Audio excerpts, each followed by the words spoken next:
I personally think that the use of the ban of DRS in qualifying, the free use of DRS in qualifying, I think is a good move from the FIA. I do. I think it will certainly bring the pack a lot closer, and I think qualifying will be closer than you think. I don't think Red Bull will run away with qualifying as they did in 2011, more or less.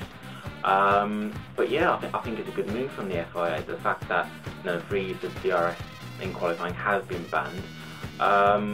I think it will also benefit the teams as well. The fact that the drivers will only be able to use DRS in the designated areas on the track where they can only use the DRS, I think that will benefit them. They'll be able to get a lot more precise data in terms of lap times. But yeah, I think it will. Certainly the DRS, the ban of it anyway in qualifying, I think it will bring the teams qualifying the pack a lot closer. I think Ferrari qualifying let them down, but I think now that the free use of DRS has been banned in qualifying, I think Ferrari will be actually pretty close to Red Bull and McLaren in qualifying. I really do, and I can certainly see Alonso being on pole a number of times this season. So yeah, I think it's a good move, and I think it will.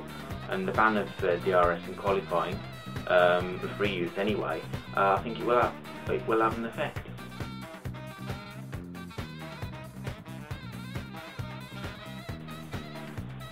Well, that's a big question, Paul Kesh. Considering that the wheel hasn't been turned yet for this season, we haven't had pre-season testing. If I'm being honest, I think it'd be safe to put your money on Sebastian Vettel and Red Bull to be crowned world champion this year. Sebastian is such a phenomenal driver. He really is such a great character as well. I've had the privilege of seeing Sebastian a couple of times. I remember seeing him back in, I think it was 2007 at the British Grand Prix when he was a test drive for BMW, and I also saw him at a Goodwood Festival of Speed last season, and he's such a great lad and easy to get on with. And I think Sebastian's proven at Red Bull he's such a great driver, and when he's on it, he's difficult to beat. So I think Sebastian is the safe bet to put your money on in terms of who's going to be crowned world champion this year. In terms of an outside chance, I'd have to go for Kimi Raikkonen. I think if Lotus can start well, if they can start, do a solid job from the start of the season, then there's no reason why Kimi can't be in contention for the Drivers' Championship. I think Kimi, if he can win at least, say, 3 or 4 races this season, then there's absolutely no reason why he can't be in contention for the Drivers' Championship. So for me, I think Sebastian Vettel is the favourite to be crowned world champion. But as an outside chance, I'd go for Kimi Raikkonen.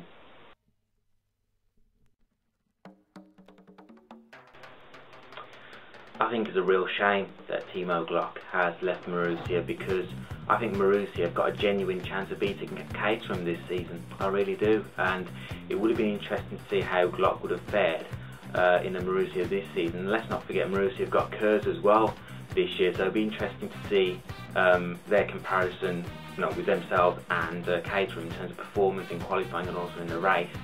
But yeah, Timo, if you were to put him in a midfield team, say a Force India or a Sauber, he would do a good job. He really would, and I could certainly see him challenging for podiums. He proved that at Toyota.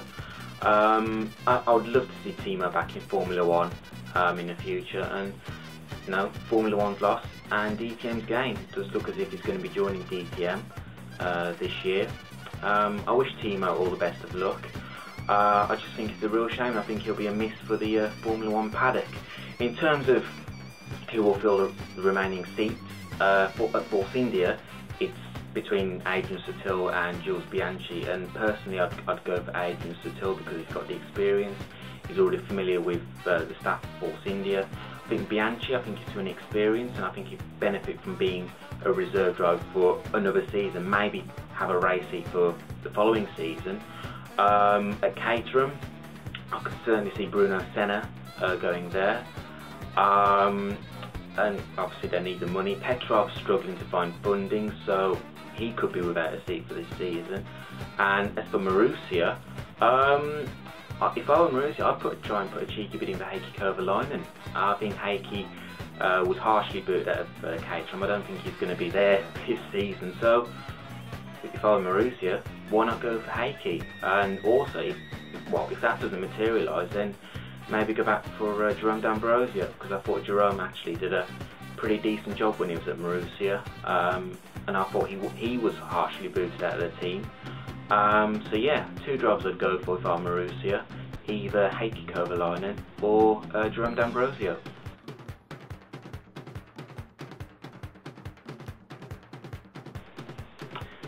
This is a very good question sent in. I don't think the integrity of Formula 1 is diminishing, I wouldn't say that. However, I think it's a real shame that nowadays drivers are being employed for the fact that they're not only talented but they also bring financial backing with them as well. I think it's a real shame that drivers are not being employed just purely for their talent. I think because that's how it should be. But we know that we're in an economic crisis. We know that teams need all the money that they need, and drivers, if they have financial backing, then they will get a seat in Formula 1.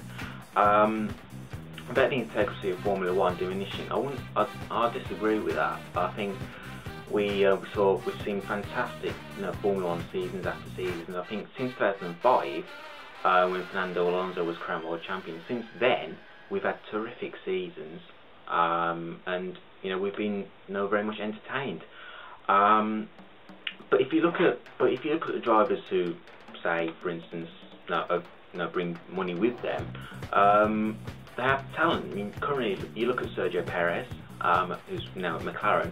He brought with him, when he was at Sauber, he brought with him Mexican backers.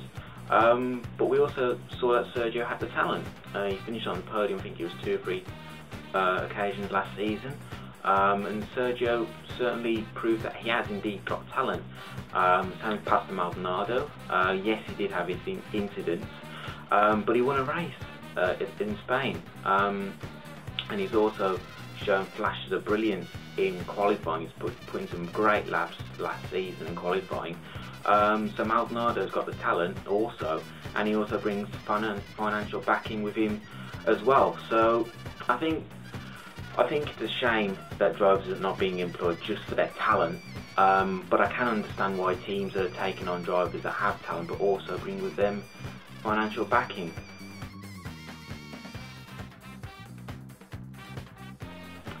I think 2013 is a big season for Mercedes, and if they don't give Lewis Hamilton and Nico Rosberg a good enough car, I think potentially, both of them could even consider their futures with the team. I know Lewis has signed a long-term contract at Mercedes, but if it doesn't work out this year, and say, Mark Webber leaves Red Bull, would Lewis Hamilton be interested in a move to Red Bull? I think he would. I really think he would. With Mercedes, they've got everything. They've got the staff. They're a championship-winning team in the guise of brawn. So everything's there. It's just that the car has been pretty much mediocre the last 3 seasons, and Lewis will definitely want to see an improvement in the car this season. And if Mercedes can step up their game, and if they can start the season well, then I see no reason why Lewis can't win any races this season. I think Lewis has got the mentality, he's got the talent, as we all know, and I think he can push that Mercedes forward. But whether he can win championships at Mercedes, I'm not entirely sure. But I can certainly see him winning races at Mercedes, but that's only if Mercedes can give him a competitive car from the word go. So 2013 is a big season for Mercedes, and I can see Lewis Hamilton winning races this season.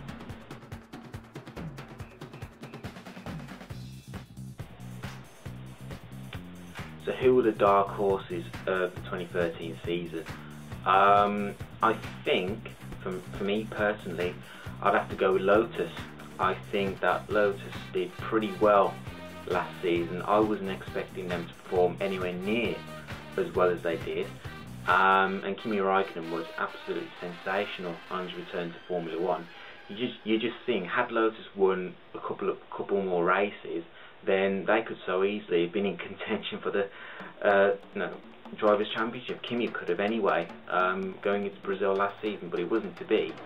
What I will say is that if Lotus can, build a good car that can challenge from the start of the season in Australia, then I see no reason why Lotus can't challenge for the Drivers' Championship.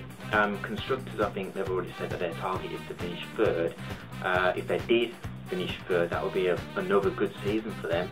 But in Kimi Raikkonen, he's a world champion, and if you can get the best out of him, if you can give him the right car, he will do the job.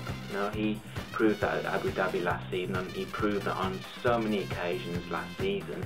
I think Kimi, I think Lotus are the dark horse for this season. I think Roman Grosjean as well, a big season for him as well, needs to cut out his mistakes.